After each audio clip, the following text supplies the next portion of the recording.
We're now joined by our second and third place finishers in tonight's Blue Ox 100. Finishing third, driver of the number 00 Haas Automation Chevrolet from Ladera Ranch, California, Cole Custer. Cole, talk about your run today.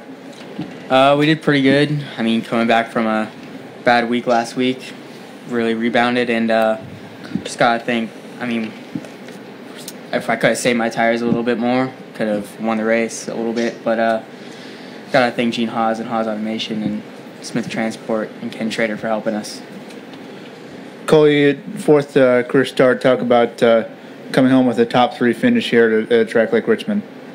I mean, it's really awesome to come to this track that's really famous and just get a top 5 out of this is a big race, and it means a lot.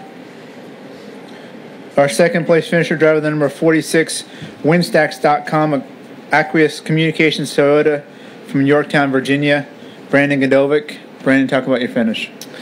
Well, we started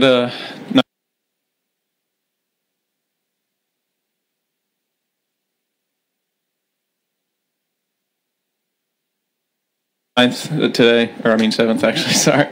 I just kind of rode for about the first 50 or so laps there, just tried to save my stuff a little bit, and then started picking it up with on about that third to last caution, and unfortunately we ran out of laps there. I think if we could have had a couple more, we could have had something for Ryan, but I definitely got to thank Aqueous Communications, ComSurf Wireless, Winstacks, and Chick-fil-A for helping us out, and for all my guys putting in so much hard work.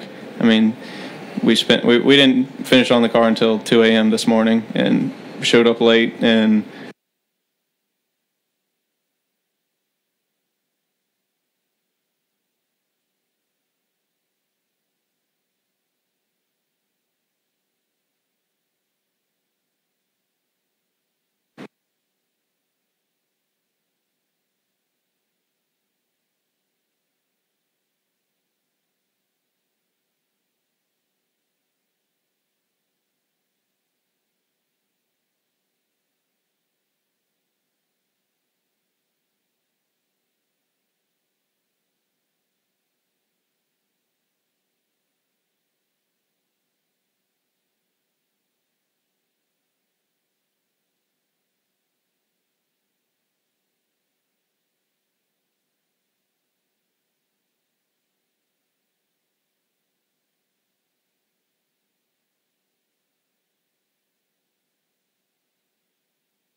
bugs of a new car and stuff, and all my guys worked hard and got it turned around. And when we qualified 7th, I knew it was going to be a good night there. I knew we were definitely going to have a fast car, and ended up to 2nd, one short, but it's still definitely good to come out with a new car knowing that's right. So. Cole, Billy Fillon, Richmond Times-Dispatch. Looked like in turn 3 and 4, you guys went 3 wide with Austin and Ryan. Can you talk about that sequence there a little bit? Yeah, that was pretty crazy, but pretty much just had to give everybody room and go pretty high, try to get a pretty good run off the corner, but our tires were too hot, so couldn't come out of that clear, so yeah. We got one more from David. Guys, would anybody have caught the 20 tonight if he hadn't gotten in an accident? I think yes, only due to the fact that I think he was running too quick of a pace at the beginning there. I mean, he was driving pretty hard. I mean, that was a fast pace to run too early, I think, honestly. And it seemed like on that first run that cars were already starting to fall back to me a little bit there, because I mean, I let a couple go by and I was just saving my stuff, but I still believe. I mean, he definitely had a fast car, that's for sure. But I feel like here it would have burned it up a little too much. Cole, your thoughts? Yeah, I think definitely. I think we both would have caught him, and I think me and Corey were catching him. I think he was falling off a little bit, so I think we would have definitely got him about at the end. One more. Brandon, Charlie Leffler, Richmond Suburban Newspapers. You're from Yorktown, so this is kind of a hometown track for you. What's it feel like getting that kind of finish here, and did you have a lot of fans here? Yeah, I had some friends and family here, so it's definitely good to run well at one of your home tracks, especially a place like Richmond. You know, being at a cup track and having everybody here to watch you, it's definitely a good feeling. But later in the year, I'm looking forward to going to Langley Speedway, which is literally in my backyard. I mean, I can hit a golf ball about 3 times, and I would have hit it in the track, so it's that close.